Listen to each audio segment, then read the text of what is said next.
मंगलाचरण। यह आत्मदा ओ यह आत्मदा आवलदा यस्य विश्व उपासते प्रशिशं यस्य देवाः यस्य छायामृतं यस्य मृत्युः तस्मै देवाय हविषा विधेम।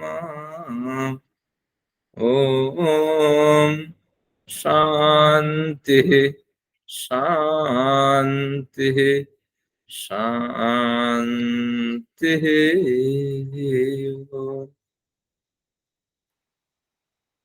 अखिल विश्व के अधिपति सर्वव्यापक उस परम पिता के लिए नमन है। आप सभी लोगों को मेरा अभिवादन है। जो हमारी परिपाटी रही है कि स्वस्ति वाचन के साथ हम सत्र शुरू करते हैं। आज एक रोचक विषय होने के कारण उस क्रम को मैंने रोक दिया है आज के लिए, और क्योंकि आज पूरा ये अगर कवर हो जाता है तो निश्चित रूप से हमें खुशी होगी। इस भावना से आचार्य जी आज 8 बजे पूरा छोड़ देंगे, फिर उनका 8 बजे उनका ज्वाइन करना है मुझे, रविदेव जी का। फिर देखते हैं आज, इसलिए मैंने भी विषय को उधर से समेट दिया है। टू द पॉइंट आज ले लेते हैं। चलिए आज हम एक बार फिर पूर्व पाठों का स्मरण करते हैं। 12 प्रमेय हमें जीवन में अध्ययन करना चाहिए। प्रमेय यानी उनको जानना चाहिए। तो प्रमेय से अभिप्राय था क्या? प्रमातुम योग्यम प्रमेयम, जिसे प्रमाणों के माध्यम से हमें जानना चाहिए। प्रमातुम मातु माँ परिमापने ज्ञाने, तो भली भांति जिन्हें हमें जानना चाहिए। तो किन्हें जानना चाहिए? ना केवल ही 12 चीज, 12 चीजें अगर भली भांति हम समझ लेते हैं तो जीवन को हम भली भांति इस संसार में जी पाएंगे। तो कौन सी 12 चीजें हैं एक बार फिर गिनते हैं, फिर हम प्रकरण को स्पर्श करते हैं। तो सबसे पहले आत्मा, शरीर, इंद्रिय और इंद्रियों के जो विषय अर्थ, ये 4 हुआ। आत्मा शरीर इंद्रिय अर्थ, इसके बाद बुद्धि मनः, आत्मा शरीर इंद्रियार्थ बुद्धि मनः प्रवृत्ति दोष कृत्य भाव फलम। तो फल तक हमारी यात्रा हो गई थी। दुख और अपवर्ग यानी 10वां जो प्रमेय था हमने अध्ययन कर लिया था। और 10वें प्रमेय की पूर्ति के लिए अनुराधा जी का विशेष धन्यवाद करते हैं। अनुराधा जी ने बढ़िया काव्य श्रृंखला का प्रस्तुतिकरण दिया। तो इस तरह उनकी आचार्य लगन। जी, दुख के बाद आपने क्या बताया? दुख के बाद प्रेता भाव फलम दुखम। हाँ, अपवर्ग। दुख अच्छा, उनका सेंटेंस ही पूरा होने दिया आपने, बीच में बोल दिया। अभी दुख पे आ रहे हैं, फल को पूरा कर दिया और दुख को समझ करके फिर अपवर्ग। अभी जो 2-3 कक्षाएं होगी, महत्वपूर्ण कक्षा होगी, इसको मिस नहीं करना। दुख और अपवर्ग का बढ़िया प्रकरण अगले में आएगा, तो उनको पंक्ति सह पढ़ेंगे। कई महत्वपूर्ण बिंदु होते हैं जिन्हें हमें पंक्ति सह पढ़ने में आनंद आता है। तो सभी पुस्तक निकालिए। अब हम पढ़ेंगे सूत्र कविता संख्या। के बारे में कुछ कहना था आपको क्या? कविता के बारे में मतलब कुछ कमी तो नहीं है उसमें? नहीं, बढ़िया। आपका तो बढ़िया विचार, आपकी समझ काफी प्रौढ़ हो गई है। ठीक है, ठीक। तो इसलिए मैंने लिखा कोई गलती तो नहीं है? नहीं, ऐसे मतलब बढ़िया आप लिखती हैं और विषय को आप भली बात समझ लेती हैं। ये बढ़िया विषय है।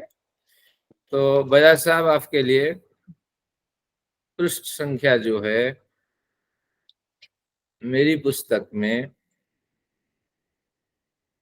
518 518 है। बाकी दूसरों की पुस्तक एडिशन के हिसाब से आप देख लेना। तो अब इस कक्षा के लिए प्रोफेसर बजाज साहब की एक विशेषता बताऊं। सूत्र संख्या क्या है आचार्य जी? सूत्र संख्या 55 है। तो बजाज साहब को इतनी मतलब बजाज साहब को इतना उत्साह होता है कि कल ही चले आए बजाज साहब, बोले अब रहा नहीं जाता है। दिन कोई मायने नहीं रखता, आधे क्लास के लिए अध्ययन मायने रखता। तो थोड़ा फिर बैठ करके थोड़ा फिर थोड़ी सी चर्चा करके चले गए। तो मतलब इस उम्र में इन शास्त्रों को पढ़ने में बड़ी रुचि होती है। आचार्य जी 16 क्या थे? 16 एक 12 तो प्रमेय है ना, और 16 16 पदार्थ होते हैं। 16 थे हाँ। 16 अब तो पदार्थ बोलते हैं। वैशेषिक में जो पदार्थ हैं, वैशेषिक में तो 6 हाँ। पदार्थ 9 द्रव्य बताए थे। हाँ, मैं क्लियर कर देता हूँ। संसार को भलीभांति समझने के लिए 16 पदार्थों का ज्ञान होना चाहिए। उनमें भी जो प्रमेय है, उन प्रमेय के परिज्ञान के लिए, उन प्रमेयों के परिज्ञान के लिए 15 पदार्थों का ज्ञान होना चाहिए। फिर एक बार क्लियर करता हूं, 16 संसार में पदार्थों का ज्ञान होना चाहिए।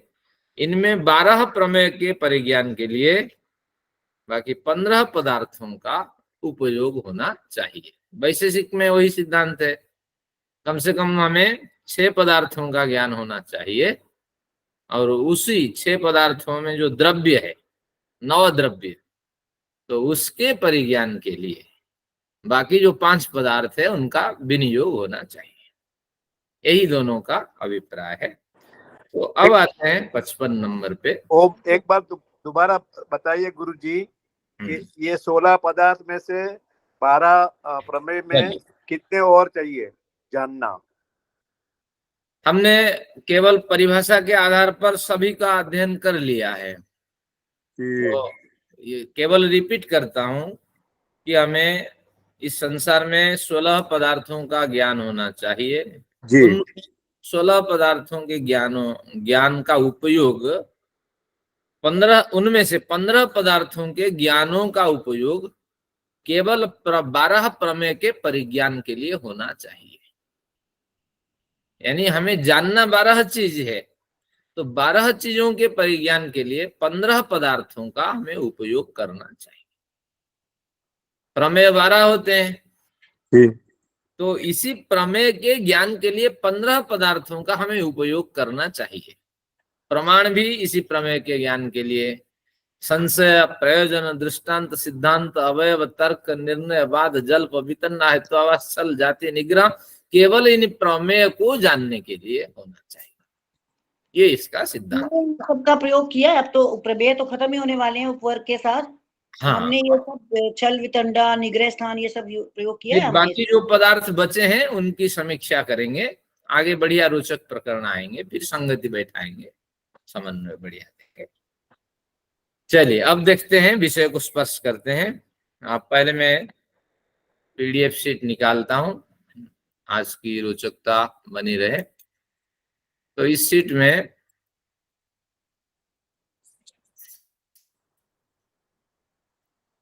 ये आपके सामने है, आज का जो प्रकरण है दुख नामक 11वां प्रमेय। हम 11वें प्रमेय पे पहुंच चुके हैं। प्रमेय का क्या अर्थ है? प्रमात्म योग्यम, भली भांति, जिसे हमें जानना चाहिए। तो दुख को भी हमें भली भांति समझना चाहिए। अब सबसे पहले इस विषय में, इस दुख नामक प्रकरण में किसकी चर्चा होगी? एक रोचक चर्चा है। हमने आज स्वस्ति वाचन को भी रोका है, तो इसलिए आज देखते हैं इस सीट के अंतिम में, आपके सीट में नहीं है जो आपको भेजा था, बाद में एक विचार आया जब अध्ययन किया, तो इसका सारांश इतना है, पहले देख लेते हैं। कुत्रापि कोपि सुखी न, कुत्रापि कोपि सुखी न तदपि दुःख सबलमिति दुःख पक्षे निक्षिपन्ते विवेचकाः। ये इसके सारांश है जो आज चर्चा होगी।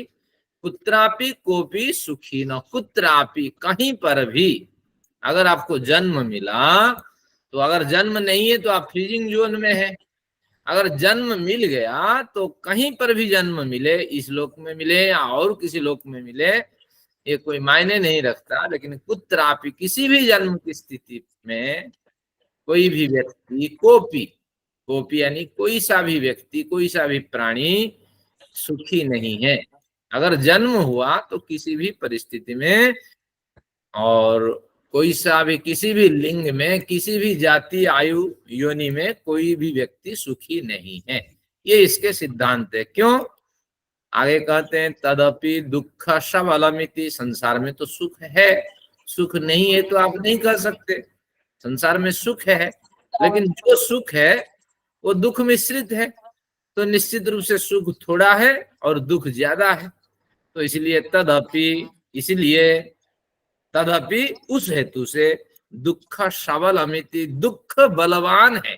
सबल यहाँ दुख है, तो दुख बलवान होने के कारण दुख पक्षे निक्षिपन्ते विवेचकाः, तो वो जो सुख है उस सुख को भी दुख के पक्ष में विवेचका, जो ज्ञानी है, समझदार व्यक्ति है, साधक है, उसको दुख समझ करके दुख के पक्ष में भी छोड़ देते हैं। वो सुख कोई बड़ा लाभ नहीं देने वाला है, वो तो है सांसारिक सुख, क्योंकि सांसारिक सुख में बड़ा लाभ क्या मिलेगा? कुछ नहीं मिलना है। जिस इंद्रिय की तृप्ति के लिए आप उसका उपभोग करते हैं, वो इंद्रिय तो खुश नहीं होगा, क्योंकि उस इंद्रिय में कई तरह के परेशानियां आएंगी आगे। जैसे भोग लेगा तो परिणाम ताप, संस्कार, गुणवृत्ति, विरोध, दुख से वो इंद्रिय गिर जाएगा। तो निश्चित रूप से जो दुख है वो तो दुख है, जो सुख है उसको भी सबल, दुख के बल पर उसको भी हमें क्या मानना चाहिए, वो भी दुख है। तो इस तरह विवेचका, ज्ञानी लोग उसको दुख समझ करके सुख को छोड़ देते हैं और संसार को दुखमय मानते हैं, लेकिन अज्ञानी लोग अरे यहाँ तो खुशी है, सुख है, दुख यहाँ कहाँ है, ये चर्चा करते हैं। तो इस तरह ये सीट बाद में भेज दूंगा, कोई ऐसी बात नहीं, ये सूत्र भी आपको लिखने की आवश्यकता नहीं, ले लेना। तो ये इसका निष्कर्ष है, सांख्य दर्शन में हम सब ने पढ़ रखा है, तो इसलिए ये आज का विषय का प्रारंभ है। आइए 55वां सूत्र शुरू करते हैं और इसको समझते हैं। 55वें सूत्र से पहले कुछ सूत्र को इसको ऐड करके आप शीट भेज देंगे? हाँ, मैं इस शीट को जो दिखा रहा हूँ आपको, हाँ जी, इसमें है दोबारा। हाँ, तो दोबारा भेज दीजिएगा शीट फिर। हाँ, अब देखिए इसमें 55 में जो सूत्र है उससे पहले कुछ संस्कृत पंक्तियां हैं, उनको हम लेते हैं। या इन पंक्तियों को हमें 8 बजे क्लास छोड़ना है, क्योंकि जाना है रविदेव के यहाँ, तो इसलिए हम क्या करते हैं, इनके हिंदी अर्थ देख लेते हैं, सूत्र से संबंधित पंक्तियां ले लेंगे। अब देखिए मैंने इसको पूरा अनुवाद कर दिया है। पूर्व पक्षी बन करके एक सोपानिका, क्या कहते हैं उसको, अवतरणिका, यानी अगले सूत्र में पहुंचने के लिए एक सीढ़ी बनाई जाती है। तो उसमें पूर्व पक्षी के हिसाब से एक विचार रखा जाता है। अगर इस तरह प्रश्न उठे तो क्या समाधान आप देंगे? पूर्व पक्षी की शंका है, बाधना लक्षणम दुखम, दुख की परिभाषा न्याय दर्शन में ये दी गई है। इतने में हमने पढ़ा था, जो दुख हमें बाधा दे, जो अनुभूति हमें अच्छी नहीं लगती। गर्मी अच्छी लगती है बजाज साहब आपको? बजाज साहब नहीं लगती। एसी रूम से निकल के आते हैं, हमें कहाँ गर्मी अच्छी लगती, तो इसलिए ये अनुभूति हमें अच्छी नहीं लगती, तो इसलिए हमें इसमें बाधा मिलती है। आगे क्या है, जिससे हमें बाधा यानी पीड़ाएं मिलती हैं, जो अनुभव हमारे लिए परेशानी, ताप यानी कष्ट का स्वरूप है, उसे हम दुख कहते हैं। तो दुख किसे कहते हैं कि जो हमें बाधा दे, बाधना लक्षणम दुखम, बाधा परेशानी, पीड़ा, कष्ट, और हमारी आशा के विपरीत, हमारी जो समझ बनी हुई है उस समझ के विपरीत जो चीजें हमें मिल जाती है वो दुख है। भले ही हमारी समझ गलत हो, उस पे तो हम मनन नहीं करते हैं, क्योंकि समझ गलत है या सही है इसके लिए तो आपको आर्ष ग्रंथों का अध्ययन करना पड़ेगा, परंपरा से गुजरना पड़ेगा, ये तो होता नहीं है। तो इसलिए हमें संसार में बड़े दुख मिलते हैं, तो बाधना लक्षण दुखम, इस तरह ये जो शंका पूर्व पक्षी की बन करके हमारे भाष्यकार रखते हैं।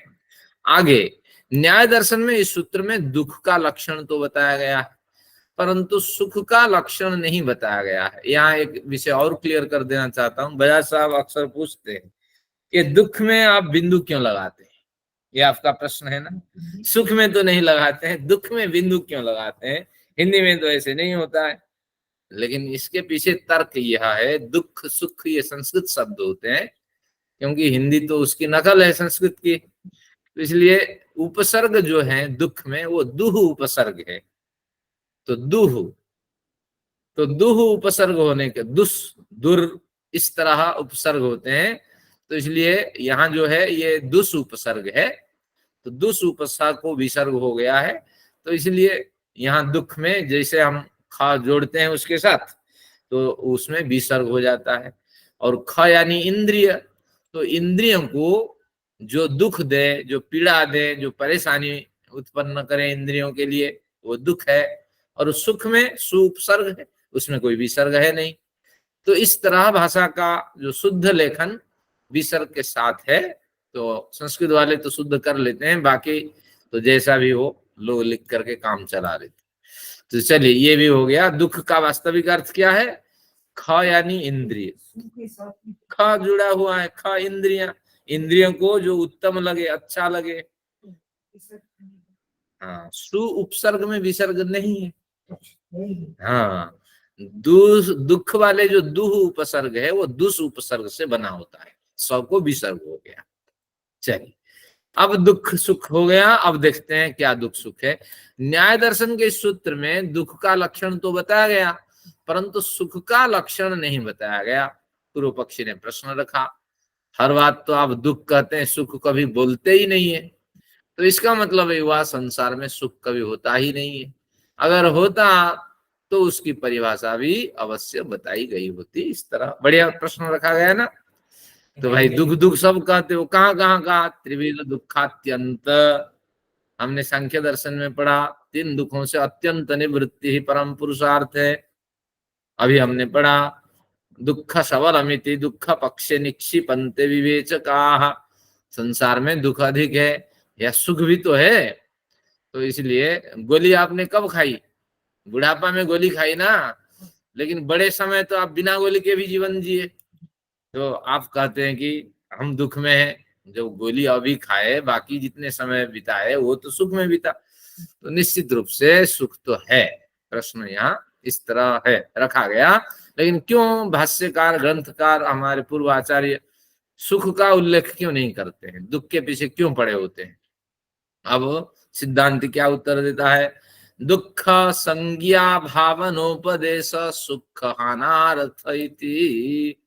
दुख की जो संज्ञा है, दुख की जो परिभाषा है, उसकी जो भावना है, भावना यानी जो अनुभव है, तो दुख संज्ञा का अनुभव कर, दुख संज्ञा का भावना कर, भावना यानी उसका अनुभव कर, उपदेश उसका बार बार उपदेश करना।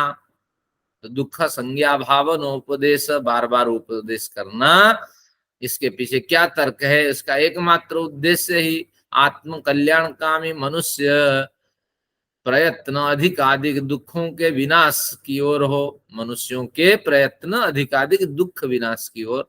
दुख किसी तरह टल जाए जीवन से, जब दुख टल जाए तो निश्चित रूप से सुख मिलेगा। सुख तो कुछ है, साथ में सुखों के प्रतिबंधक जो बाधाएं दिखाई पड़ती हैं, वे बाधाएं अगर हट जाएं तो पूरा जीवन सुख ही सुख होगा। तो इस प्रयोजन से ग्रंथकार जो दुख है उन्हीं की ओर संकेत करते हैं।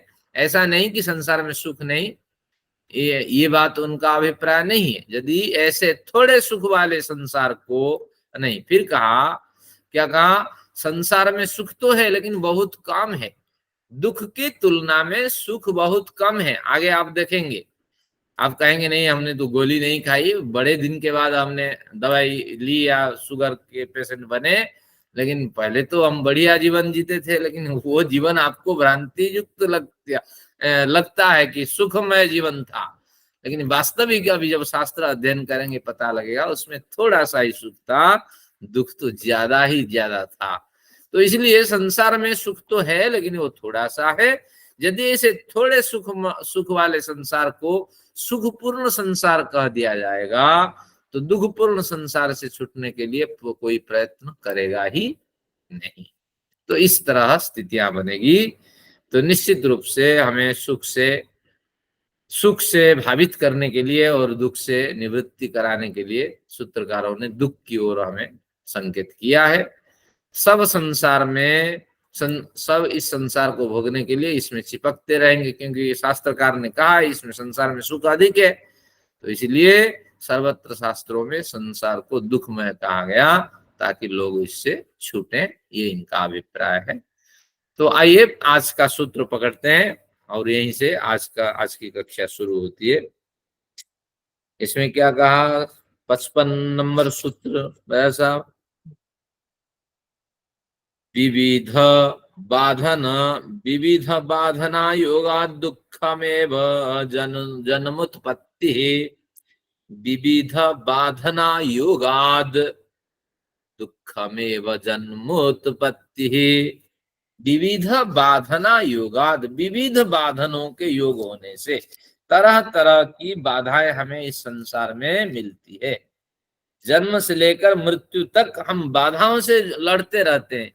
एक बाधा खत्म तो दूसरी बाधा खत्म तो तीसरी बाधा। सूत्रकार क्लियर करेंगे, थोड़ा हम धीरज रखेंगे। इतना सूत्र में कहता है कि विविध बाधना योगात, विविध बाधना हमें यहाँ मिलती है, उसका संयोग बना रहता है जब तक शरीर नष्ट नहीं हो जाता।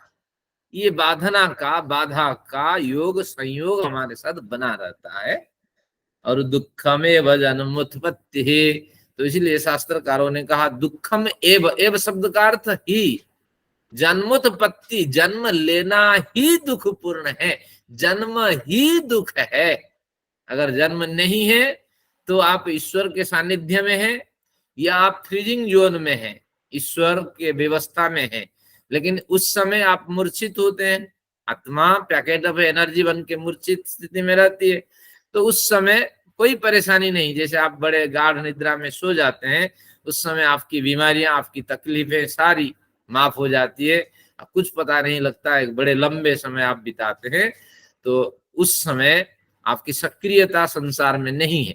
तो उसी तरह जब आप जन्म नहीं लेते हैं, दो स्थितियां हो सकती है, आप मूर्छित स्थिति में हैं ईश्वरीय व्यवस्था में, या आप मुक्ति लोक में हैं। अगर जन्म आपने ले लिया तो ये पंक्ति याद रखिए, दुखमेव जन्मोत्पत्ति, तो जन्म लेना ही दुखमय है। तो कोशिश करें कि ऐसा कर्म करें कि बार बार जन्म मरण के चक्र में हमें न आए। हमारा तैत्तिरीय ये कहता है, ब्राह्मण तो कहता है, क्या कहता है कि जन्म होते ही 3 तो पहले ऋण चढ़ जाते हैं आपके, माँ बाप के और समाज के और किसके, देव ऋषियों के ऋण चढ़ जाते हैं आपके ऊपर, गुरु के और ऋषि के।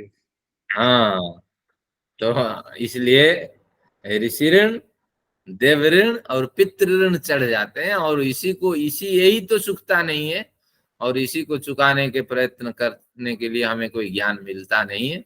ऊपर से हजारों तरह के ऋणी बन करके हम निकलते हैं। देखते हैं कैसे दुख है। सूत्र ने तो क्लियर कर दिया, जब तक नहीं मरेंगे ये बाधाएं लगी रहेगी, दुख लगे रहेंगे, और जन्म लेना ही हमारे लिए दुखपूर्ण है। बस ये संस्कृत का यही अर्थ है, कोई खास इसमें नहीं है। अब देखते हैं भाष्यकार को, चलते हैं। भाष्यकार क्या कहते हैं, इन पंक्तियों को न पढ़ के, क्योंकि पंक्तियां पढ़ेंगे, चलिए पढ़ते हैं, या इन हिंदियों से गुजरते हैं। इनका अनुवाद ही है, मैं शब्दशः लिया। सभी प्राणियों के लिए इस संसार में दुखों के अनेक स्तर होते हैं। प्राणी, जितने प्रकार के प्राणी हैं, चाहे किसी भी योनि में हैं, पशु हो, पक्षी हो, वृक्ष हो, वनस्पति हो या मनुष्य हो, तो इन सभी प्राणियों के लिए संसार में दुखों के अनेक स्तर हैं, कौन गिन सके। और लेकिन फिर भी कुछ स्तर उन्होंने गिनाए भाष्यकार ने, उत्कृष्ट, मध्यम, हीन और हिंतर आदि। इस तरह 3-4 स्तर नहीं है, आप बहुत कल्पना कर सकते हैं, हिंतर, हिंतम आदि कल्पना कर सकते हैं। हाँ, ये हीन क्या है, हीनतर क्या है, आगे कहेंगे। सबसे पहले उत्कृष्ट का उदाहरण देते हैं। नारकीय यंत्रणा भोगने वाले प्राणियों को उत्कृष्ट कोटि के दुख प्राप्त होते हैं। उत्कृष्ट कोटि के दुख यानी गहरे दुख उनको मिलते हैं नारकीय यंत्रणा जो भोगते हैं। तो नारकीय क्या है? नरक से जिनका संबंध है। नरक से क्या अभिप्राय है? नृणाम क्लिश्नाति नरकम, यानी जहां जिस जन्म में प्राणी को भयंकर यातना मिलती है, वो ऐसी यातना है जहां से निवृत्ति होना असंभव है। आप चाहते हैं कुछ करें, लेकिन आपका शरीर साथ नहीं देता है। जैसे एक उदाहरण मैं देता हूं। कई बार क्या हुआ कि मैं एक बार कहीं गिर गया, तो मेरा पैर ही काम नहीं किया। मैं चाहता था तो बड़े काम करने के लिए, स्नान शौचादि होने के लिए, लेकिन मेरा शरीर ही नहीं उठ रहा था। मैं भी अनुमान कर रहा था भाई क्या स्थिति है ये। फिर आगे 1-2 दिन में फिर इलाज चला, स्वस्थ हो गया। तो इसी तरह आप चाहते हैं बहुत कुछ करें, लेकिन शरीर आपका साथ नहीं देगा। तो इसलिए ये नारकीय यंत्रणा है, मानो नरक में फंसे हुए हैं। और जैसे सर्प का कितना बड़ा शरीर होता है, और उसको कैसे आदमी पकड़ करके शरीर को किसी भी हिस्से को पकड़ करके उसको यातना देता है, बस इसी तरह आपको समझना। तो ये यंत्रणा भयंकर कोटि की यंत्रणा होती है। आगे देखते हैं मध्यम कोटि की यंत्रणा क्या है। पशु पक्षियों के लिए मध्यम कोटि का दुख होता है। क्यों? उनके जो दुख होते हैं वो उनके भोग योनि होता है, समय निर्धारित कम होता है उनके लिए। इतने समय में एक सर्प 12 साल जीना है, और अगर भूखे में वो तड़पता रहा, गलत परिस्थितियां रही, तो बस मर जाना है, 5-6 साल में मर जाना है, बस यही है। लेकिन एक मनुष्य अगर यंत्रणा भोगे इस तरह, तो निश्चित रूप से आपको समझ लेना चाहिए वो यंत्रणा तो नारकीय यंत्रणा ही होगी। पैदा होते ही उसको दुख है, और मरेगा 100 साल के बाद, 80 साल के बाद, 17 साल के बाद, तो उत्कृष्ट कोटि का दुख होगा। आगे कहते हैं कि मनुष्यों को हीन यानी पशु पक्षियों से कम मात्रा में दुख भोगने पड़ते हैं। मनुष्यों से अभिप्राय है इन स्तरों में से जितने प्राणी हैं, किसी को भी उत्कृष्ट कोटि के दुख मिल सकता, कोटि के दुख मिल सकते हैं। लेकिन जो ज्यादातर मनुष्य होते हैं, समझदार होते हैं, ज्ञानी गुणी लोग होते हैं, तो बस थोड़ी समझदार मनुष्य की बात कही गई है, उनको थोड़ा हीन दुख, हीन यानी न्यून, कम दुख मिलते हैं पशु पक्षियों की तुलना में, क्योंकि इलाज ये कर लेते हैं। लेकिन पशु पक्षियों के इलाज ही नहीं हो पाते हैं। बहुत से पशु पक्षी तो जो चिड़ियाघर में है उनका इलाज हो पाता है, लेकिन जो बाहर हैं हजारों अरबों संख्यक खरबों संख्या के, तो उनकी इलाज ही नहीं हो पाते। तो इसलिए मनुष्य कहीं ना कहीं अपनी व्यवस्था कर लेता है, समाज राजा व्यवस्था करता है। तो इसलिए इनको थोड़ा हीन के स्तर में रखा। ये विचार भाष्यकार का है, सूत्रकार का नहीं है, ये विवाद कोई विषय नहीं है। नारकीय आत्मा का उदाहरण क्या होगा? नारकीय आत्मा कौन सी है? हाँ, नारकीय कहा ना, जहां जिसमें निर्णाम क्लिश्नाति नरक। पहले नरक की परिभाषा करते हैं। नरक किसे कहते हैं? जिसमें जिस जन्म में निर्णम यानी मनुष्यों को, मनुष्य उपलक्षण है, प्राणियों को भयंकर यातनाएं मिलती है। यहाँ उदाहरण दिया ना, आप चाहते हैं कुछ करने के लिए, लेकिन अवसर ही नहीं है आपके पास, आपका कोई अंग साथ न दे। हाँ, आपके केवल विचार उठे और वो विचार धूलसात हो जाए थोड़ी देर में। तो ऐसी स्थितियां जब जीवन में आते हैं, सबके लिए कोई भी हो सकता है, मनुष्य भी हाँ, प्राणी, कोई भी हो सकता है। नारकीय आत्मा। हाँ, तो ये नारकीय आत्मा अगर हो जाए तो आप यहाँ से उठना मुश्किल है। तो इस तरह अब हो गया। पशु पक्षियों को मध्यम स्तर के दुख होते हैं, जो थोड़ी समझदार मनुष्य होते हैं उनको उससे भी न्यून होता है। और देवताओं के लिए, देवता कौन है? जो दिव्य आत्मा ज्ञानी गुणी तत्वदर्शी हैं, और वो शिव विष्णु गणेश ये सब देवता नहीं है, भ्रांति में नहीं रहना। तो इसलिए देवताओं से अभिप्राय है यहाँ जो दिव्य आत्मा है, ज्ञानी है, गुणी है, तत्वदर्शी है, ऐसे व्यक्तियों को सामान्य मनुष्य से कम यातनाएं मिलती हैं, क्योंकि ये जानते हैं कि इन चीजों से हमें कष्ट होता है, इससे वो अपना बचाव करते हैं। जब बचाव करेंगे तो कष्ट से बचेंगे। तो निश्चित रूप से इनसे, हाँ जैसा भी हो, तो हाँ बिल्कुल।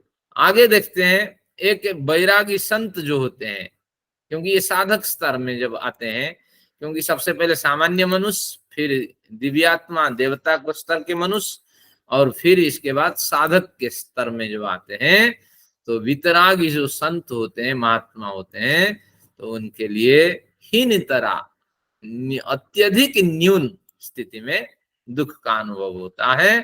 पर निष्कर्ष क्या है, सभी प्राणी यहाँ दुखानुभव करते हैं, इसमें संदेह नहीं, चाहे बैरागी संत हो, महात्मा हो, देव हो, या सामान्य मनुष्य हो, प्राणी हो। हाँ, हीन का मतलब न्यून, हाँ हीनतरा मात्रा, इस अभिप्राय से स्त्रीलिंग कर दिया है। हीनतरा, हाँ हीनतर भी कर सकते हैं, हिंदी में चलता है दोनों। चलिए, तो इस तरह आपको समझना है, निष्कर्ष यही है भाष्यकार का, पर सभी प्राणी यहाँ दुखानुभव करते हैं, इसमें संदेह नहीं। कैसे दुखानुभव, तो इस प्रश्न पे बढ़िया उत्तर देते हैं योग दर्शनकार कि भैया आपको गर्मी सर्दी तो होगी या नहीं, बताइए। पैदा होते ही गर्मी सर्दी, ये तो छूटने वाला नहीं है। इसके बाद आपके शत्रु मित्र होंगे या नहीं, निश्चित रूप से आप जो भी कार्य करें उसके दुश्मन भी बनेंगे, और उसको इसको अच्छा मानने वाले भी लोग बनेंगे। सूर्य उदय होते ही सभी प्राणी खुश नहीं होते, कुछ प्राणी तो कहते हैं कि अरे इसके उदय होते ही हमारे आंखों की रोशनी चली जाती है, ये सूर्य कब नष्ट होगा बताइए। भगवान को प्रार्थना करते हैं ये जल्दी नष्ट हो जाए। और कुछ प्राणी तो ऐसे कहते हैं अरे बढ़िया रात होनी चाहिए, थोड़ा आराम करेंगे। तो इसलिए शत्रु मित्र की भावना बनी रहेगी। भूख प्यास ये आपको छोड़ने वाला नहीं है, छोड़ने वाली नहीं है, और गर्मी सर्दी बनी रहेगी, और वियोग और संयोग बना रहेगा। अच्छे प्रिय व्यक्ति का वियोग होगा, इससे भी दुख होगा, और संयोग भी बना रहेगा, कहीं सुख होगा कहीं दुख होगा। तो इस तरह, और असंयमित जीवन आपने जिया तो ऊपर से अलग से भी दुख होगा। तो इस तरह दुख तो है, जन्म लेना दुख है, ये इनका अभिप्राय। आगे देखते हैं, विविध दुखों से संलग्न मनुष्य सर्वत्र दुखों का अनुभव कर सुखकारी पदार्थ और उसके साधनों, मन, इंद्रियां और अपनी अविद्या से प्रेरित नैमित्तिक ज्ञान में दुख का विद्यमान है ऐसा अनुभव करने लगता है। यहाँ पंक्तियां भाष्यकार की ओझली हुई पंक्तियां हैं। सबसे पहले देखें, हर जगह दुख है, विविध दुख अनुभव करें। फिर देखें कि साधनों में भी दुख है, पदार्थों में भी दुख देने वाले पदार्थ हैं, साथ में इन पदार्थों को जो दुख दे रहे हैं, इन पदार्थों के जो कारण है मन, इंद्रियां और हमारी समझ, नैमित्तिक ज्ञान, ये अविद्या से ही हमें मिलते हैं। नैमित्तिक ज्ञान, कोई अच्छा गुरु मिले तभी ज्ञान बढ़िया होता है, कि अच्छी परंपरा से हम गुजरे, अच्छे डीएनए हमें मिले। लेकिन जब ये सब नहीं मिलते हैं तो बस सामान्य स्तर का ज्ञान मिलता है, और उस नैमित्तिक ज्ञान में भी जो भी ग्रहण करते हैं वो दुख देने वाला पदार्थ होता है।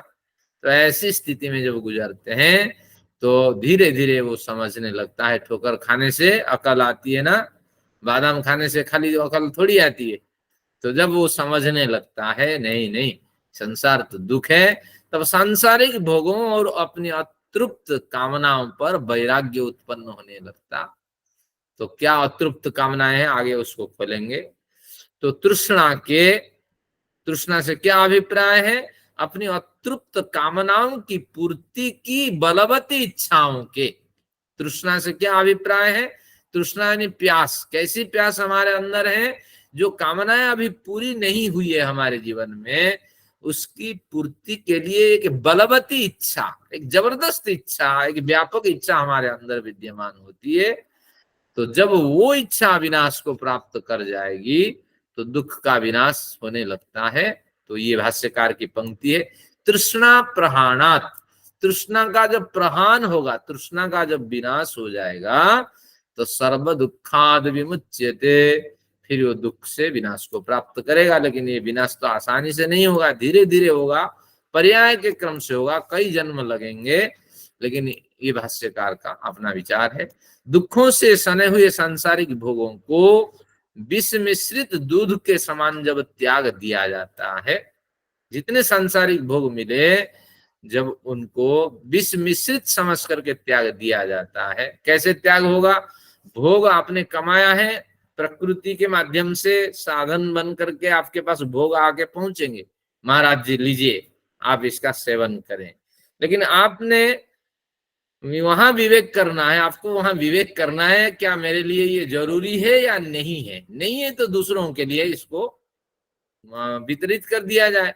लेकिन अगर आप सब उसको बटोर लेंगे तो विष मिश्रित दूध को आपने बटोर लिया है, तब साधक मरण दुखों से छुटकारा पा जाता है। अगर विष मिश्रित दूध को आपने बटोर लिया तो मरण दुख से बचेगा नहीं, क्योंकि मरण जब होगा तो उससे पहले भी कई स्थितियों से गुजर करके आपको दुख मिलता है, भयानक स्थितियों से आप गुजरते हैं, मानसिक तनाव होता है और फिर जाके मृत्यु होती है। तो इसलिए अगर मरण दुख, ये मरण दुख भाष्यकार का अपना विचार है, उन्हीं का मैंने कोट किया है। तो मरण से पूर्व दुख मरण दुख, ये इसका अभिप्राय है। मध्यम पदलोपी कर्मधारय है। तो विश्व मिश्रित दूध को जैसे त्याग दिया जाता है, इस तरह सांसारिक भोगों को न्यूनतम हमें लेना है, और अगर अधिक अधिक भोगों को हमने ग्रहण किया तो निश्चित रूप से फिर बंधना है, भयंकर स्थितियों में जाना। तो ये सूत्र का व्याख्यान सामान्य रूप से कर दिया गया कि ये संसार दुखपूर्ण है, विविध दुखों से हम घिरे रहते हैं, मृत्यु तक ये दुख हमारा साथ नहीं छोड़ते हैं। और फिर हमने क्या देखा? निष्कर्ष कहा कि जन्म लेना ही आपके लिए दुखदाई है। अगले पंक्ति में और विषय अधिक इसको स्पष्ट करते हैं। तो इसलिए 56 नंबर सूत्र पे आ जाइए। बाधना अनिवृत्तेर वेदयतः, यहाँ जो बाधना है उसमें आ की मात्रा है, यहाँ एक अवग्रह है। तो अवग्रह बोलना नहीं चाहिए, लेकिन अर्थ करते वक्त इसको बोलना होता है। तो बाधना अनिवृत्तेर वेदयतः पर्येषण दोषाद प्रतिषेधः। 57 है गुरुजी, 57 है। आचार्य जी आपने 57 ले लिया। चलिए क्षमा चाहता हूँ, 56 नंबर पे चलते हैं। हाँ ठीक, निष्पत्ति। हाँ बिल्कुल, आइए 56 पे चलते हैं। न सुखस्यांतराल निष्पत्ति है, यानी हमारे श्रोता लोग जो हैं, हमारे जो साधक लोग हैं, बड़ी रुचि के साथ ये ग्रंथ अध्ययन करते हैं, इससे पता लगा। न सुखस्यांतराल निष्पत्ति है।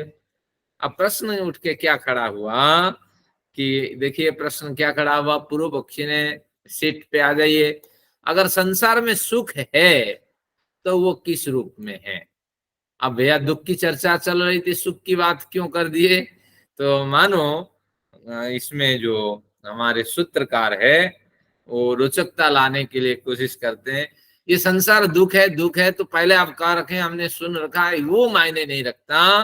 तो आप पहले बताओ कि अगर संसार में सुख है तो वो किस रूप में है? कुछ है तो कहते हैं थोड़ा बहुत तो सुख है, तो किस रूप में? पहले तो सुख क्लियर करो। दुख के बारे में तो आपने बहुत कुछ व्याख्यान दे दिया, सुख किस रूप में है और न्यून क्यों आपने कहा बहुत कम है सुख, ये मुझे क्लियर कर। तो अब इसका समाधान देते हैं हमारे सूत्रकार। न सुखस्यांतराल निष्पत्ते, न दुख नहीं है इस बात का हम निषेध नहीं करते हैं, न का ये अभिप्राय। सुखस्यांतराल निष्पत्ति है, अंतराल निष्पत्ति, सुखस्य जो सुख है वो अंतराल, दुखों के अंतराल में, दोनों दुखों के बीच में उसकी निष्पत्ति देखी जाती है। यानी दुखों के लंबी अवधि चलती है और बीच बीच में थोड़ा सा सुख आकर के मुंह दिखा के चला जाता है। तो प्रत्येक प्राणी का यह अनुभव है कि संपूर्ण सांसारिक व्यवहार में दुखों यानी पीड़ाओं के बीच बीच में सुख आता रहता है, और अतः संसार में सुख नहीं है हम ऐसा नहीं कहते, लेकिन बीच बीच में आता रहता है। अब इसको क्लियर करते हैं कैसे आता रहता है। जन्म जात जननी जठरे योनि संता आप दुखम। जब आप गर्भ में आए आपकी क्या स्थिति रही है तो हम कह नहीं पाएंगे, लेकिन जब आप पैदा हुए तो कैसे मल मूत्र से सना हुआ आपका व्यक्तित्व था, आपकी तो बुद्धि नहीं थी, लेकिन अब तो बुद्धि है। जरा सोचिए कैसे आप जीवन जीते थे, कैसे डायपर पहना लेते थे और कैसे उसके साथ आपका जीवन होता था, कब मुतना कब हगना, कैसे दूसरों पे आश्रित रहते थे, कैसे माँ के जो खून है उसको आप दूध समझ करके पी जाते थे। भैया जिस माँ के आपने खून पिया है उस माँ के लिए कुछ कर्तव्य बनता है या नहीं? तो निश्चित रूप से कैसे आप दुखों से घिरे रहे, दुख यानी कईयों से ऋण लिए, कईयों के ऋणी बने। तो इसलिए आप समझ लेना चाहिए दुख तो है। तो और इन दुखों के बीच बीच में सुख आपको कब मिला? सुख तब मिला जब 4-5 साल का हो गए कुछ समझ में आया, तब थोड़ा थोड़ा आपको हाँ सुख मिलने लगा।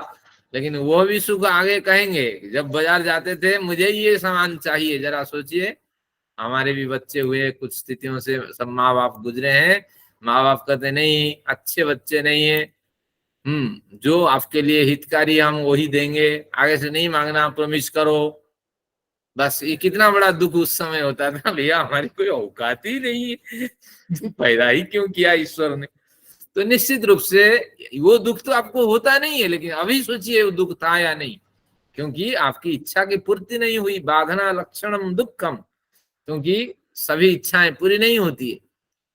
तो इस तरह आप समझ लेना चाहिए कि इतने बड़े अंतराल दुख के बाद थोड़ा सा सुख मिला जब समझ हुई, फिर धीरे धीरे आगे क्या आपके साथ हुआ, ये सारे परेशान दुख से आप घिरे रहते हैं बताएंगे, यहाँ अधिक क्लियर होगा। तो बस इतना है, आप समझ लेना चाहिए विविध दुखों की एक लंबी अवधि के बीच में थोड़ा सा सुख आ जाता है, और इसके बाद मान लीजिए नौकरी आपको मिल गई, पैसे बढ़िया आने लगे, या बढ़िया बिजनेस आपका चल गया, लेकिन कितनी पीड़ाओं से आप गुजरते हैं आप ही जानते हैं। कैसे मार्केट को चलाना है, कैसे डिमांड सप्लाई को देखना है, किस चेन पे ये मार्केट रुकी हुई है, क्या क्या स्थिति होती है बिजनेस के डाउन होने की, उसको कैसे रिकवर करना है, तो व्यापारी लोग जानते हैं कितना श्रम होता है। और नौकरी भी आप जानते हैं, सही समय पे नहीं पहुंचेंगे, फिंगर पंच नहीं करेंगे तो आपका आधा दिन की आपकी सैलरी कट जाएगी। तो वहां भी बैठ बैठ करके भैया कमर दर्द करता है, कितना कष्ट होता है। और निश्चित रूप से और जो पैसे मिलता है और यूं ही पानी से चुटकी जैसे वो चला जाता है, कुछ तो कट जाता है आपके, और कट भी जाता है वो कब मिलेगा, कब मिलेगा या नहीं ये भी पता नहीं, आप उसका बुक कर पाएंगे नहीं ये भी संदेह बना रहता है। तो इस तरह अनेक दुख की अवधियों के बीच में थोड़ा सा सुख मिलता है, और वो सुख भी दुख सबलमिति सुख दुख पक्ष निक्षिपन्ते विवेश। ज्ञानी लोग उसको दुख समझ करके ही मान लें तो जीवन बढ़िया जी पाएंगे। अगर सुख समझ करके उसी में लगे रहेंगे, सुबह उठो नहा धो के तैयार होके जाओ दफ्तर और काम करके फिर वापस आओ, यही तो जिंदगी है। आगे कहेंगे कि कैसे सामान्य व्यक्ति अज्ञानी व्यक्ति कैसे जीवन को समझता है। तो इस तरह आप समझ लेना, ये बात जो मुक्ति कामी साधकों का ये ग्रंथ है, तो उन्होंने स्पष्ट कह दिया कि अंतराल बड़े दुखों की अवधियों के बीच बीच में थोड़ा सा सुख आता है, बस वही सुख है। बाकी सब यहाँ बोलवाला किसका है? दुखों का बोलवाला है। फिर भी मन नहीं माना, फिर हमारे जो सूत्रकार है एक बढ़िया उदाहरण दिया, क्या क्या दुख और कैसे सुख आते हैं इस चर्चा में। बाधना अनिर्वृत्ते वेदयतः, बाधना की, बाधना यानी दुख, तो पीड़ा परेशानी, तो बाधना दुखों की अनिवृत्ति है, दुखों की अनिवृत्ति होगी। इसको जान लेने के बाद वेदयतः, इस जान लेने वाले साधक का पर्येषण दोषाद अप्रतिषेध, पर्येषण दोषों के साधक का पर्येषण दोषों से पीड़ित होने से। फिर एक बार देखिए, बाधना यानी दुख, अनिवृत्ति दुखों की निवृत्ति नहीं होगी। वेदयतः, इस रहस्य को जानने वाले साधक के सामने पर्येषण दोषाद, पर्येषण दोष, साधक के सामने पर्येषण दोष उपस्थित होने से अप्रतिषेध, आगे सुख से लिख दीजिए। सुख का हम निषेध नहीं करते हैं, लेकिन सुख का अप्रतिषेध होने पर भी, सुख का प्रवेश होने पर भी बाधना दुखों की अनिवृत्ति होगी। इस रहस्य को जान लेने पर भी पर्येषण दोष से साधक पीड़ित रहता है। फिर एक बार सूत्र देखिए, सूत्र बड़ा गोपनीय सूत्र है, रहस्य में बाधना की अनिवृत्ति होगी। बाधना कभी छूटेगी ही नहीं। क्यों नहीं छूटेगी? अब मृत्यु हो जाए तब न छूटेगी। तो इसलिए बाधना की, दुखों की अनिवृत्ति वेदयतः जानता हुआ जो साधक है पर्येषण दोष से पीड़ित रहता है। तो इस कारण से हम कहते हैं कि सुख का तो प्रवेश है, लेकिन सुख के प्रवेश मानने पर भी पर्येषण दोष से पीड़ित साधक और बाधना की अनिवृत्ति से पीड़ित साधक हमेशा यह संसार को दुख ही दुख मानता है और भाष्यकार के विचारों को लेते हैं। इसमें क्या है आचार्य जी? हाँ, पर्येषण दोष क्या है? हाँ, अब देखिए, मुझे पता था, भाष्यकार को भी पता था कि हमारे विद्यार्थी पूछेंगे। ये पर्येषण दोष आपको सीट में मैंने दिया है। भाष्यकार के विचारों के हिसाब से थोड़ा हम धीरज रखते हैं। इस संसार के दुखों की निवृत्ति, संसार से दुखों की निवृत्ति न होने से बाधना अनिवृत्ति है। इस पंक्ति का यह अर्थ है। वेदयतः, इस रहस्य को जानने वाले व्यक्ति का पर्येषण दोषाद, पर्येषण दोष से पीड़ित होने पर भी यहाँ सुखों का निषेध नहीं किया जा सकता है। तो अब पर्येषण दुख की एक शब्द में, एक वाक्य में क्या अर्थ है? सुख प्राप्ति के साधनों का अधिकाधिक संग्रह करने की अभिलाषाओं पर मिलने वाली बाधा। अधिकाधिक सुख प्राप्ति के साधनों का संग्रह कर ले, और फिर जब संग्रह करेंगे तो आपके आशानुरूप संग्रह हो पाएगा या नहीं, संग्रह होने पर उसकी सुरक्षा कर पाएंगे या नहीं, सुरक्षा के लिए जिनको लगाएंगे उनसे आप लड़ते रहेंगे। तो इस तरह अनेक बाधाएं आपके सामने आके पहुंचेगी। तो उससे पीड़ित रहने के कारण यहाँ दुख तो है, पर सुख भी है बीच बीच में, इसे का निषेध नहीं है। अब देखते हैं, पहले पर्येषण दुख को समझते हैं कि बाधना की दुखों की अनिवृत्ति होगी। दुख तो शरीर नाश के साथ समाप्त होंगे, लेकिन बीच बीच में पर्येषण दुख क्या आएगा देखते हैं। पर्येषण, यह पदार्थ या वस्तु मुझे अधिक सुख देगी, इस भावना से व्यक्ति जिसकी कामना करता है वह सर्वदा हस्त प्राप्त नहीं हो पाती है। हमारे प्रोफेसर बजाज साहब की चर्चा करते हैं।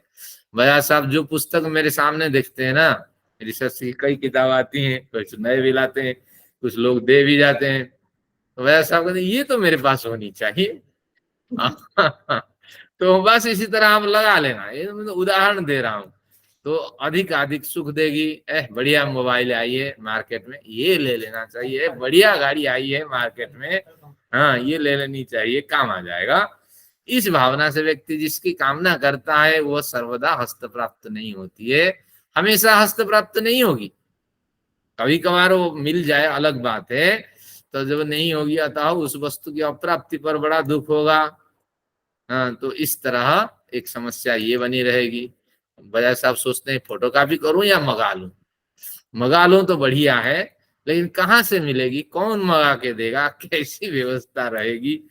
तो इससे वो परेशानी पीड़ित होते हैं। हमारे इंजीनियर साहब यहाँ बैठे हैं, तो इंजीनियर साहब को भी डांट लगाते हैं, क्यों सामान नहीं लाए, क्यों सही समय पे नहीं पहुंचाए। चलिए, ये कुछ उदाहरण दे दिया, थोड़ा विनोद हो गया। तो इस तरह भावना को आप छोड़ दें और जिससे न्यूनतम जो आवश्यकता है उसी की आप मांग रखें, और हर दौड़, समाज के दौड़ में आप न दौड़ें। उस वस्तु की प्राप्ति होने पर भी वो वस्तु खराब हो जाती है या नष्ट हो जाती है, या आपने कही कि ये लड़की तो मुझे मिलना चाहिए, ये मिल जाए तो जिंदगी सुधर जाएगी, तो निश्चित रूप से वो कहीं चली जाए या आपको पसंद न करे, या वो वस्तु अगर कोई है उसकी चोरी हो जाए, ऐसे में वियोग पीड़ा बड़ा होता है। जब वस्तु खो जाए, आपकी पसंदीदा वस्तु खो जाए तो पीड़ा होती है नहीं, वजह साहब होती है ना। जब चश्मा खो जाए तो कितनी पीड़ा होती है, फिर जाओ, फिर टेस्ट करो करो, इसी से काम चल जाता था। तो इस बार तो मैं माँ के कसम 2 बना के रखूंगा। तो आप सब जानते हैं। तो इस तरह स्थितियां होती है, बड़ा कष्ट होता है। मोबाइल खो जाए कितना तनाव हो जाता है, अरे सारा नंबर उसी में था, कैसे एडजस्ट करूं। तो ये भी एक पीड़ा है। आगे देखते हैं, अगर वो वस्तु मिल भी गई जिसे हम सुख साधन के रूप में बड़े दिनों से चाहते थे, अगर वो थोड़ी सी मिली तो आसान रूप नहीं मिली तो दुखानुभव होता है। क्या दूसरों की तुलना में मेरी किस्मत खोटी है? ये भी एक पीड़ा है, लेकिन आप अनुभव नहीं कर पाते हैं। मिल तो गई लेकिन आसान रूप नहीं मिली। मैं तो बहुत कुछ चाहता था लेकिन मिला मुझे कुछ नहीं, तो मेरी किस्मत खोटी है। दूसरों की तुलना करते देखो इसमें है नहीं सामर्थ्य पुरुषार्थ, इसको इतना मिल गया लेकिन मेरे पास कुछ नहीं है। तो इस तरह ये भी दुख है। ये परीक्षण दुख है। परीक्षण यानी चाहना, प्रार्थना करना, कामना करना। तो कामना जन्य दुख है। मिली हुई वह वस्तु मालिक, उस वस्तु के मालिक बनने पर समाज द्वारा उस व्यक्ति पर बड़ी बाधाएं आती है। पुरुषार्थी तो होता नहीं है। कामना कौन करता है? पुरुषार्थी कामना नहीं करता। पुरुषार्थी के पास स्वयं ही कामना चली आती है, तो वो फिर पुरुषार्थी जानता है उसका उपयोग कैसे करना। जो बिना पुरुषार्थी है उसी की कामना होती है, जो असंयमी है। तो जब मालिक बनता है तो उसके सामने भी बड़ी बाधाएं आती है। उस पर तरह तरह आक्षेप लगाए जाते हैं। क्या कहते हैं उसको मित्र लोग? अयोग्य को सिंहासन मिल गया। देखो कैसे सिंहासन मिला। मर जाऊं लेकिन मुझे जितना भी आरोप हो मैं तो मुख्यमंत्री पद से इस्तीफा दे ही नहीं दूंगा ही नहीं। क्या कर लोगे? तो चलिए, तो अयोग्य को सिंहासन मिल गया। आगे लोग क्या कहते हैं? ये तो झूठा और मकार बदमाश आदमी। तो इस तरह तरह तरह की बातें उभरती है। फिर क्या कहते हैं? निकम्मा को गाड़ी मिली। है तो निकम्मा आदमी। तो जो निकम्मा को गाड़ी मिली तो तेल की जगह वो पानी से गाड़ी चलाएगा। यहाँ तो पेट्रोल बंद हो गया है दिल्ली में, डीजल बंद हो चुकी है, तो बस पेट्रोल कहाँ से खरीदेगा? ये सब दुखों के कारण है, तरह तरह की अड़चन है। लेकिन पुरुषार्थी के लिए कोई अड़चन नहीं डालेगा। जिसके पास सामर्थ्य है तो निश्चित रूप से आता है वेद में, दक्षिणावान पुरुषो अग्रमेति। जो दक्ष व्यक्ति है, संपन्न व्यक्ति है, उसको अग्रिम पंक्ति में बैठाइए, क्योंकि वो सम्मान का अधिकारी होता है। उन्होंने पुरुषार्थ के बल पर ही अर्जन किया है। तो निश्चित रूप से पुरुषार्थी बने। और इस तरह स्थितियों से आप गुजरेंगे तो दुख तो है आपको, पुरुषार्थी को भी दुख है, आपको भी दुख है, लेकिन उसको कम दुख है और आपको अधिकाधिक। इन अड़चनों से तो आप अपना बचाव करें। इन अड़चनों से, आक्षेपों से आप घिरे रहेंगे तो सुख कहाँ मिला। फिर कहते हैं भाष्यकार, दूसरों से मिली अपनिंदा से जिस किस तरह जीने वाला वह आदमी बीमार भी हो जाता है। तो बस वो सोचता है देखो कितना मेहनत करके मैंने सब कुछ बनाया, भोगने के लिए शरीर ही नहीं रहा, बीमार हो गया। तो बस मर जाऊं, गोली खा लूंगा, लेकिन मैं तो पूड़ी और हलवा खाऊंगा ही खाऊंगा, भले ही जेल में रहूं। तो मित्रों से उस प्राप्त वस्तु के कारण कलह उत्पन्न होता है, फिर लड़ाई हो जाती है। तो बस इस तरह मित्रों से लड़ाई होती है। और उस प्रकार अन्य उदाहरण आप देख सकते हैं। तो भाष्यकार की एक श्लोक में भाष्यकार का उदाहरण लेता हूं। कामम कामयमानस्य यदा काम समृद्ध्यते अथ इनम अपरः काम क्षिप्रमेव प्रबाधते। कामम कामयमानस्य, तो यानी विविध कामनाओं की इच्छा करने वाले व्यक्ति की यदा काम समृद्ध्यते, जब कामनाएं समृद्ध हो जाती है, कई बार कामनाएं पूरी हो जाती है, तब फिर उस व्यक्ति को पूर्व कामना से बलवती दूसरी कामनाएं बाधित करने लगती हैं। तो एक कामना की पूर्ति हो जाने पर दूसरी कामना की इच्छा होती है। अरे छोटी सी गाड़ी थी हमारे पास, अब एक बड़ी गाड़ी ले ली जाए, क्या है क्या है, कहाँ रिस्क तो जीवन में लेना चाहिए। एक छोटी रिस्क ली, देखो सक्सेस हो गया, और एक बड़ा रिस्क ले लिया जाए, क्या हानि। हमारी जिंदगी तो ये रिस्क पूर्ण है। तो आगे कहेंगे सूत्र में भी किस तरह रिस्क हम हाथ में लेते हैं। जब किसी एक व्यक्ति को गाय, फिर निष्कर्ष देते हैं भाष्यकार, यदि किसी एक व्यक्ति को गाय घोड़ों के साथ आ समुद्र पृथ्वी का आधिपत्य मिल जाए, गाय घोड़े धन भी यहाँ जोड़ना चाहिए, भाष्यकार ने धन नहीं दिया था, तो इनके साथ अगर संपूर्ण पृथ्वी का आधिपत्य मिल जाए तो उस धनेश्वर्य से वह धन कामी मनुष्य तृप्त नहीं हो पाता। कुछ कठोपनिषद का मैंने एक बिंदु दे दिया है, इसको स्मरण रखना। नमित्तेन तर्पणीयो मनुष्य, क्या नहीं होता, क्योंकि हर भोग में 4 दुख होते हैं। ऊपर कहीं मैंने इसका संकेत किया था, शायद हमसे छूट गया है। ये परिणाम ताप संस्कार दुखे गुणवृत्ति विरोधाच दुखमेव सर्वम विवेकिनः। जो विवेकी पुरुष है उसके सामने 4 दुख उपस्थित होते हैं। एक तो परिणाम दुख है, ये दुख आपको ध्यान रखना, हर भोग्य पदार्थ में 4 दुख होते हैं। परिणाम दुख से अभिप्राय है कि भोगों को आप जिसमें भोगते हैं, जिन साधनों से, ये साधन तो तृप्त नहीं होते लेकिन सबल हो जाते हैं।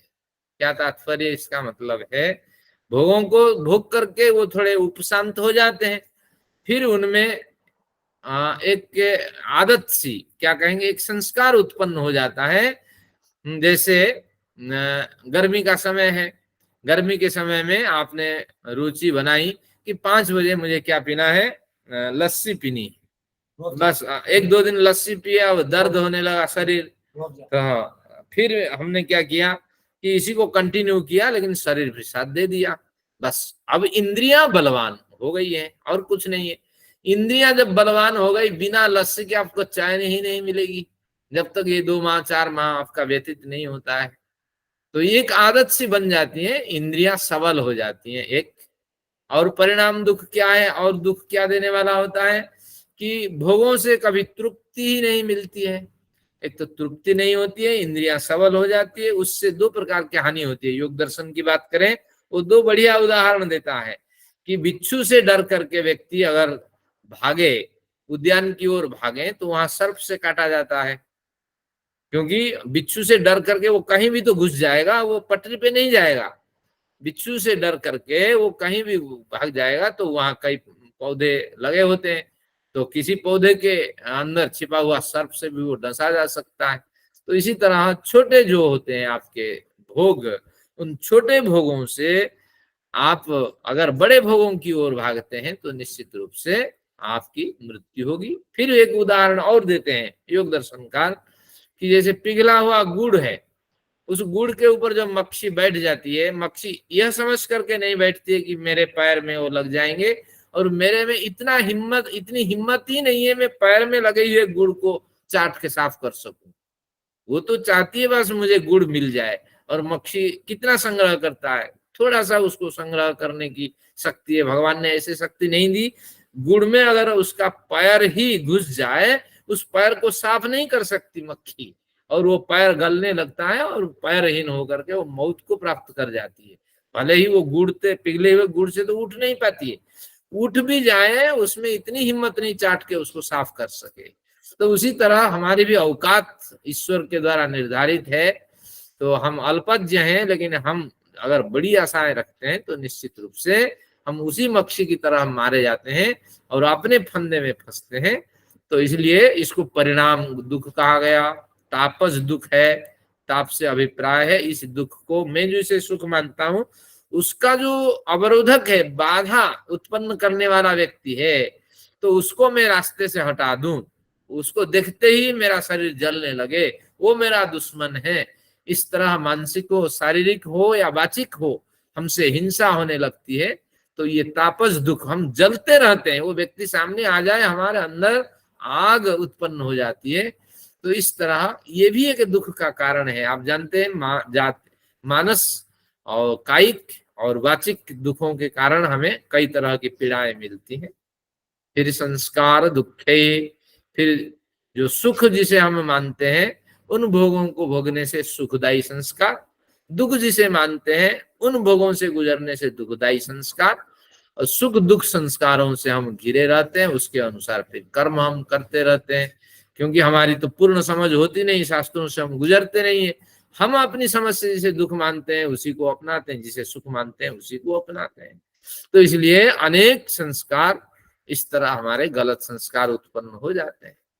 तो निश्चित रूप से ये 3 हो गए आपका परिणाम, ताप, संस्कार, दुख संस्कार, परिणाम, ताप, संस्कार और गुणवृत्ति विरोध। अगर सुख है तो दुख, जो अगर सुख है सत्व गुण की अधिकता है, तमोगुण रजोगुण वहां दबे हुए होते हैं। और जिसे आप पूर्णतः सुख समझ रहे हैं वो तो रजो और तमोगुण मिश्रित है, वहां पूर्ण सुख कहाँ है। शुद्ध सुख, शुद्ध ज्ञान, शुद्ध कर्म, इसकी अलग परिभाषा होती है।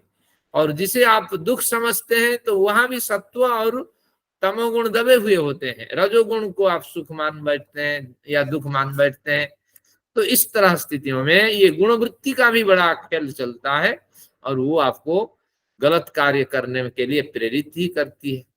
तो इस तरह ये सूत्र आपको आज पढ़ लेना चाहिए योग दर्शन से, कैसे परिणाम होता है, ताप होता है और संस्कार दुख होता है, गुणवृत्ति विरोध दुख होता है। इन दुखों से गुजरने के कारण दुखमेव सर्वम विवेकिना, सभी विवेकियों के लिए संसार दुखपूर्ण बना रहता है।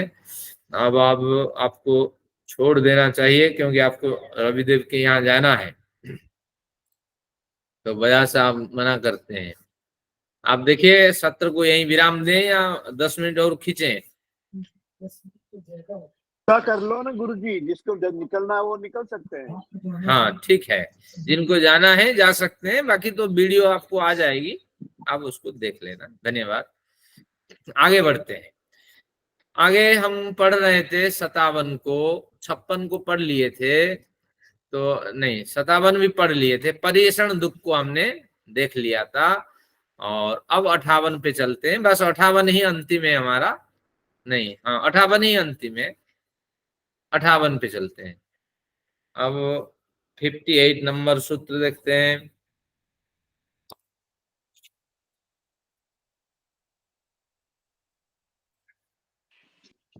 दुख विकल्पे दुख अभिमानाच्च। अभिमानाच्च, हाँ, दुख विकल्पे सुखाभिमानाच्च, दुख की जो विकल्पना आप करते हैं, हाँ तो दुख की जो विकल्पना करते हैं या दुख की जो दुख प्राप्त होने पर जो जाल, जो बुनावट आप बुनते हैं और दुख को ही सुख मान बैठते हैं, तो वह मिथ्याभिमानाच्च, दुख के विकल्प प्राप्त होने पर, दुख के विविध स्वरूप प्राप्त होने पर अपने तर्क से उसमें जो सुख का मिथ्या ज्ञान आप आरोपित करते हैं। नहीं नहीं ये सुख है, ये दुख नहीं है। अरे बिना मेहनत किए कहीं सुख मिलता है क्या बजाय साहब? बिना मेहनत किए कहीं फल मिलता है? नहीं मिलता। बिना मेहनत किए पहाड़ चढ़ा जाता है क्या? नहीं चढ़ा जाता है। तो निश्चित रूप से दुख के परले पर तो सुख है, तो दुख क्यों नहीं झेला जाए पहले? तो अगर इस तरह आप परिभाषा करते हैं, ये मिथ्याभिमानाच्च, आपकी परिभाषा में त्रुटि है, आप अविद्या प्रेरित परिभाषा से गुजरते हैं। तो इस तरह इसमें बातें बताई गई है। सूत्र में कोई विशेष नहीं है, भाष्यकार अधिक खोलेंगे। फिर एक बार देखिए, दुख के विविध विकल्प प्राप्त होने पर, विविध स्वरूप दुखों के प्राप्त होने पर सुखाभिमानाच्च, उन विकल्पों में, उन स्वरूपों में जो सुख का अभिमान होता है, जो सुख का आप आरोप करते हैं, जो सुख की कल्पना करते हैं, वो आपका मिथ्या ज्ञान प्रेरित कल्पनाएं हैं। लेकिन दुख तो दुख है, सुख तो सुख है। जिसे आपको दुख लगता है दूसरों के लिए वो निश्चित दुख है और अज्ञानी के लिए तो सुख है। इस तरह देखिए इसका क्या अनुवाद हुआ। जीवन में दुखों के अनेक, हाँ जी बोलिए। त्रिपाठी करो। तो जीवन में दुखों के अनेक विकल्प होते हैं जिन्हें अविद्या के कारण व्यक्ति सुख मान बैठता है। उससे छुड़ाने के लिए शास्त्रों में सर्वत्र दुख निवृत्ति की बात कही गई है, कहीं पर सुखों का निषेध नहीं किया गया है। तो इसका मतलब है यह शब्द से अनुवाद नहीं है। इसको मैं तो शब्द से अनुवाद नहीं करता क्योंकि पुस्तक में है, केवल सार इसमें बताया गया। दुखों के अनेक विकल्प होने पर उन विकल्पों में जब सुख का हम आरोप करते हैं तो निश्चित रूप से वो मिथ्याभिमान प्रेरित रहता है। अब भाष्यकार को समझते हैं। पृथ्वी जल आदि अनित्य तत्वों में नित्य की बुद्धि, ये सारे अनित्य पदार्थ है पृथ्वी जल आदि, क्योंकि ये शेप बदलते हैं और बदलते हैं, जो आज है वो कल उस स्थिति में नहीं होते हैं, तो इसलिए ये अनित्य पदार्थ है, हम इसको नित्य मान बैठते हैं। छल मिथ्या क्रोध आदि असुचिपूर्ण व्यवहार को व्यक्ति पवित्र मानता है, क्योंकि इसमें लाभ दिखाई पड़ता है। बिल्कुल माँ के कसम मैं सही कह रहा हूँ, गलत नहीं कह रहा हूँ, लेकिन स्वयं गलत कह रहा होता है, वो समझता है कि ये सूचिपूर्ण कार्य है, अशुद्धिपूर्ण कार्य है। सरासर ऐसा अगर व्यवहार आपके जीवन में रहेगा, ये अविद्या प्रेरित व्यवहार, और इससे क्या जन्म मिलेगा आगे बताएगा। तो अज्ञानता है, भ्रम है, भ्रांति है, उस भ्रांति से आप जुड़े रहते हैं। अशुचि को और अनित्य को आप नित्य मान बैठते हैं, अशुचि को आप सूचि मान बैठते हैं, पवित्र मानते हैं। वैसे संसार के समस्त दुखदायी भोग्य पदार्थों में सुख का अनुभव करना अविद्या है। संसार का प्रत्येक पदार्थ ही दुख देने वाला है, क्योंकि योग दर्शन में एक पंक्ति हमने पढ़ी थी। क्या पंक्ति थी कि नानुपहत्य भूतानि भोगः संभवति, दूसरे प्राणी को कष्ट दिए बिना आप भोग ग्रहण नहीं कर सकते, क्योंकि जो भोग आपके पास आ रहा है, जिसे खा करके, जिसे ग्रहण करके आप वाहवाही करते हैं, जिसे पहन करके, उसके पीछे एक दूसरा प्राणी भी है, कई प्राणी भी हैं जो पीड़ित रहते हैं, व्यथित रहते हैं। तो इस तरह आपको आपके हर भोगों के पीछे आप अविद्या छिपी हुई है और दुख छिपा हुआ है, दूसरे प्राणी को कष्ट होगा तभी तो आप सुख भोग कर पाएंगे। तो निश्चित रूप से ये अविद्या प्रेरित है। अब कुछ पॉइंट देते हैं, देखिए। यह सांसारिक परम पुरुषार्थ है। अज्ञानी व्यक्ति क्या सोचता है, जब सांसारिक भोग मिला ये परम पुरुषार्थ है, बस इससे अधिक कोई सुख है ही नहीं। जब आप भोगों से गुजरते हैं, जब बढ़िया पदार्थ खाते हैं या बढ़िया पदार्थ का सेवन करते हैं या सांसारिक सुख जिसे कहते हैं, उन स्थितियों में गुजरे तो जरा इस बात को आप ध्यान रखें कि मैं वो अज्ञानी हूं, इसको ही परम पुरुषार्थ मानता हूं। आगे क्या है, इस सांसारिक सुख से भिन्न कोई मुक्ति सुख नहीं है। जब बढ़िया सुंदर आम का सेवन करते हैं, इससे और क्या मुक्ति सुख होगा। और बढ़िया जो स्वादिष्ट पदार्थ आपकी पसंदीदा पदार्थ है। मैंने एक व्यक्ति से पूछा, उन्होंने कहा मुझे लोबिया की सब्जी बहुत अच्छी लगती है। चलिए, तो तात्पर्य ये हुआ, तो इससे मुक्ति सुख और कुछ है नहीं, इस तरह अज्ञानी कहता है। तीसरा क्या कहता है, इन सुखों को प्राप्त करने से हम कृतकृत्य हो जाते हैं। कृतकृत्य क्या है, करने योग्य कार्य को मैंने कर लिया, बस जो करना था वही कर लिया, बस मुझे कुछ पैसे कमाने थे, कुछ करोड़ कमाने थे, कुछ बिल्डिंग बनाने थे, कुछ नौकरी पानी थी, बस वो हो गया, मैं कृतकृत्य हो गया, करने योग्य कार्य को कर लिया। लेकिन तुम भ्रांति में रहते हो, करने योग्य कार्य तो ये नहीं है, दुख तो छूटना नहीं है, बल्कि और दुखों को आपने जन्म दे दिया। तो इन मिथ्या ज्ञानों के कारण सांसारिक सुखों को अधिकाधिक भोगने में और उनके साधनों को संग्रह करने में हमारी आसक्ति उत्पन्न हो जाती है, क्योंकि हमने गलत विचारों से अपना जीवन जिया। अधिक हमारे इस तरह प्रवृत्ति होती है कि एक सर्विस छुटी, एक दूसरी सर्विस, थोड़ा कमा ले, अब बुढ़ापा कैसे बिताए, और थोड़ा कर ले, वॉलेंटरी सेवा वाले ही कर ले, थोड़ा बहुत मिल जाए।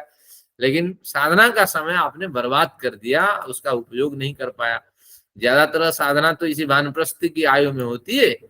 तो इसी समझ से आसक्त व्यक्ति इन सुख साधनों को जुटाने लगता है, बस इन्हीं के चक्र में वो फंसा रहता है। इन साधनों का संग्रह करता प्राप्त जन्म की जाति आयु भोगों से दुखी रहता है। क्यों? जो भी जाति आयु भोग मिल गया, क्योंकि गलत समझ है उसे, वो उस जाति आयु भोग से खुशी सुखी नहीं रहता। क्यों सुखी नहीं रहता? क्या शरीर मिला, ऐसे नाटा सा शरीर मिला, इस शरीर से कुछ हो ही नहीं सकता। हर व्यक्ति मुझ पे सवार होता है। हमारे एक सेवक होते थे चक्रधर, वो चक्रधर हाँ कहता था, अरे भगवान ने मुझे ऐसा क्यों बनाया, पतला बनाया, हर कोई मेरे पे चढ़ जाता है, वो मारने के लिए तैयार होता है, तो मेरे पास हिम्मत भी होती नहीं है। वैसा उदाहरण मैंने दिया, तो समझ लेना चाहिए वो व्यक्ति दुखी रहता है, ऐसा कुछ नहीं है। आप मारने, लड़ाई पिटाई करने की नौबत ही क्यों आने देते हो? पल ये भी तो समझो। साथ में वह जरा व्याधि मृत्युवत पीड़ा या मृत्यु का भय, अनिष्ट की प्राप्ति और इष्ट का विनाश, इस भाष्यकार के विचार है।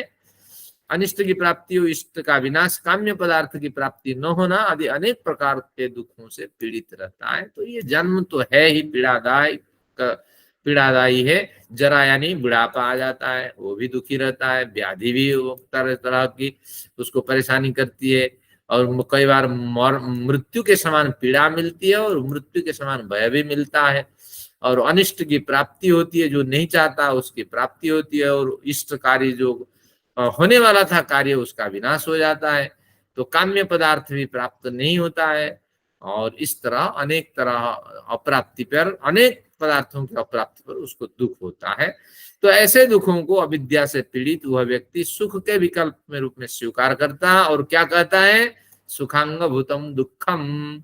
अरे सुखांग भूतम दुखम, दुख का अंग तो सुख है, क्योंकि दुख तो सुखों के ऊपर, सुख तो दुखों के ऊपर गुजर के जाता है। तो इसलिए दुख तो मुझे झेलना ही झेलना है।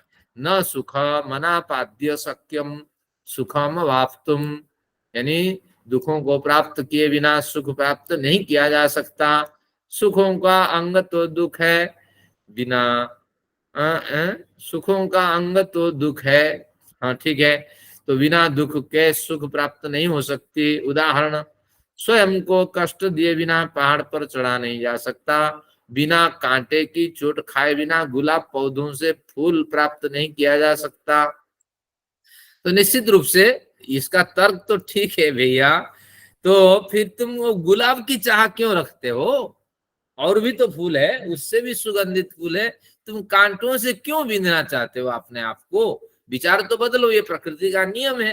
तो ऐसा कोई मार्ग चुनो जिससे कम तनाव हो, कम दुख से तुम अपना कार्य साधन कर लो। तो ऐसे सुखों की गलत परिभाषा पर जीने वाले व्यक्ति, आप कहते हैं क्या जन्म होता है? देखिए, जायस्व मृयस्व स्तर में जन्म होता है। जायस्व मृयस्व का क्या अर्थ है? हे मनुष्यों, इस संसार में जन्म लो और मरो, पल पल पे तुम जन्म होगे और मारे जाओगे, ये तुम्हारी परिभाषा होगी। सुबह आप सैर करते हैं, जब जाते हैं आपके पैर में कितने जानवर मरते हैं, कभी ध्यान दे दिया करें, नीचे देखिए, और आप चाहते हुए भी उसको बचा नहीं पाते हैं। आप जो गाड़ी पे बैठ के निकलते हैं, कितने को कुचल देते हैं। ये जायस्व मृयस्व जन्म है, तो अभी अभी पैदा हो गया होगा और अभी अभी उसको कुचल दिया जाएगा। इसका कर्म ऐसा है, फिर जन्म हो जाएगा, फिर कुचल दिया जाएगा। लेकिन वो जो मरते वक्त जो पीड़ा, दर्दनाक व्यथाएं हैं, वो तो हर जन्म में आपको मिलता रहेगा, मिलती रहेगी वो पीड़ाएं, व्यथाएं। तो इन स्थितियों से गुजरो। पैदा होना मरना इम्पोर्टेंट नहीं है, उससे मिलने वाली जो पीड़ाएं हैं उनके बारे में विचार करो। तो इसीलिए ये कहते हैं जायस्व मृयस्व स्तर में आपका जन्म होता है, फिर संसार चक्र में आप घूमते रहते हैं। अनेकों सांसारिकों दुखों से युक्त होने पर यह जन्म दुख पूर्ण है। सूत्रकार कहना चाहते हैं, पूर्व पक्षी का एक विचार और प्रकरण समाप्त। पूर्व पक्षी ने, भाष्यकार का पूर्व पक्षी, अगर दुखों की परिभाषा करनी थी, नहीं, यहाँ एक परिभाषा कर दी गई, हम शायद लिमिट क्रॉस कर गए, 5 मिनट अत्यधिक लेंगे। इसमें कहा अगर दुखों की परिभाषा करनी थी, दुखों की क्या वास्तविक परिभाषा हुई कि यहाँ रहस्यमयी बात यह है, वास्तविक दुखों की परिभाषा देखिए, अनेकों सांसारिक दुखों से युक्त होने से यह जन्म दुखपूर्ण है। ये आखिर परिभाषा निकली, जन्म ही दुखपूर्ण है, ये कहा था सूत्रकार ने। दुखमेव सर्वम विवेकिनः, इस तरह कहा था। लेकिन इसकी वास्तविक परिभाषा है कि अनेक सांसारिक दुखों से जन्म युक्त होने के कारण यह हमारा जन्म दुखपूर्ण है। जन्म दुखपूर्ण नहीं है, क्योंकि जब पैदा हो जाते हैं अनेक सांसारिक दुखों से घिर जाने के कारण यह जन्म दुखपूर्ण है। अगर अनेक सांसारिक सुखों से घिर जाएंगे तो यह जन्म सुखपूर्ण हो जाएगा। तो ये वातावरण कैसे मिलेगा? ये तो माँ बाप और डीएनए ही होगा और आपका प्रारब्ध होगा उसमें कारण। तो इसीलिए हमें उसी अनेक सांसारिक सुखों से युक्त होने के कारण यह जन्म हमारे लिए सुखपूर्ण हो जाना चाहिए, इस भावना से जीवन जीना है। लेकिन ये भावना नहीं होगी तो परिभाषा यही होगी, अनेक सांसारिक दुखों से युक्त होने से यह जन्म दुखपूर्ण है। तो इस तरह परिभाषा होनी चाहिए। तो यहाँ पूर्व पक्षी ने प्रश्न किया कि परिभाषा अगर ऐसी करनी थी तो आपने क्यों कहा दुखम एवं सर्वम विवेकिनः, ये सभी ये संसार दुखपूर्ण है, जन्म ही दुखपूर्ण है इत्यादि बातें आपने क्यों कही? आपको ये कर लेना चाहिए था, सांसारिक दुखों से जब जन्म पीड़ित होता है तब दुखपूर्ण संसार होता है, ये कहना चाहिए था। फिर उसका समाधान यही है, आगे तो नहीं लूंगा, इसका समाधान इतना है कि जन्म स्वरूपतः दुख देने वाला नहीं होता है। उस जन्म में अगर दुख संश्लिष्ट रहता है तो वो जन्म सुखदायी होता है, उसी तरह उसमें दुख संश्लिष्ट रहता है तो जन्म दुखदायी होता है। किंतु विशेषता यह है कि सांसारिक जन्म अधिकाधिक दुखों से घिरा रहता है। कोई बिरला साधक ही प्रयत्नशील होकर जन्म को सुखमय बना पाता है। तो जन्म लेते ही भोगों की ओर व्यक्ति का आकर्षण बढ़ता है, अविद्याग्रसित होकर के वो दुखों से घिरता है। इसलिए शास्त्रकारों ने बताया कि विवेकी जन के लिए संसार दुखपूर्ण है, लेकिन जो विवेकी नहीं है उसके लिए तो संसार माला माल है, हर पहली को तनख्वाह हो या पेंशन हो आ जाती है। तो इससे बढ़कर सुख क्या हो सकता है भैया साहब? तो इसलिए ये अज्ञानी के लिए है, लेकिन ज्ञानी के लिए ऐसा कुछ नहीं। तो ये पंक्ति आपको याद करके रखना है, ये संसार दुखपूर्ण है, लेकिन यह दुखपूर्ण तब होता है जब हमारे जन्म के साथ दुखों का संयोग हो। अगर हमारा जन्म ऐसा हो, एक बढ़िया परिवार में जन्म हो और परिवार से हमें समझ मिले, जल्दी अध्यात्म में प्रवेश हो जाए, तो हमारे जन्म के साथ सुखों का संयोग होगा, हमारा जीवन सुखपूर्ण हो जाएगा, दुखों को हम मात दे देंगे। तो ऐसी स्थिति के लिए हम उस परम पिता से प्रार्थना करते हैं हमें इस तरह समझ दें और इस जन्म में हो या अगले जन्म में हो ऐसा अवसर प्रदान करें, ताकि इस दुखमय संसार से हम छूटे। कितने ऋणी बने और कितने लोगों से हम क्या करें, देन लेन का हिसाब चुकाते रहें। तो इस तरह स्थिति से भगवान मुक्त करें। तो ये कुछ बढ़िया विषय आज था, बहुत कुछ समय लिया, इसके लिए मैं क्षमा चाहता हूँ। तो आज का सत्र ही समाप्त करता हूँ। आप सभी हो गए आचार्य जी। हाँ, आइए शांति पाठ करते हैं और आप प्रस्थान करें। ओम द्यौः शान्तिरन्तरिक्षं शान्तिः, पृथिवी शान्तिरापः शान्तिरोषधयः, शान्तिः वनस्पतयः, शान्तिर्विश्वे देवाः, शान्तिर्ब्रह्म शान्तिः, सर्वं शान्तिः शान्तिरेव शान्तिः, सामा शान्तिरेधि। ओम शान्तिः शान्तिः शान्तिः। वैदिक का अभिवादन सभी को। नमस्ते आचार्य जी।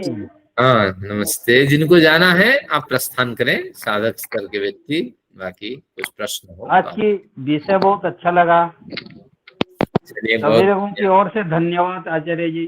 चलिए, वीर किशोर जी का बहुत बहुत धन्यवाद। और कुछ विषय स्पष्ट न हुआ हो उसको आप रखें। आचार्य जी, हाँ जी, फिर भी मन में थोड़ा सा दुख हो गया। हाँ, क्यों दुखी रहा मन? इसलिए दुखी रहा कि स्वस्ति वाचन आज नहीं हुआ, उसके चलते। हाँ, तो बस परिभाषा तो आज थी, संसार दुखपूर्ण है। जो हम चाहते हैं वो तो मिलना नहीं है, और मिलना है तो कम मिलना है।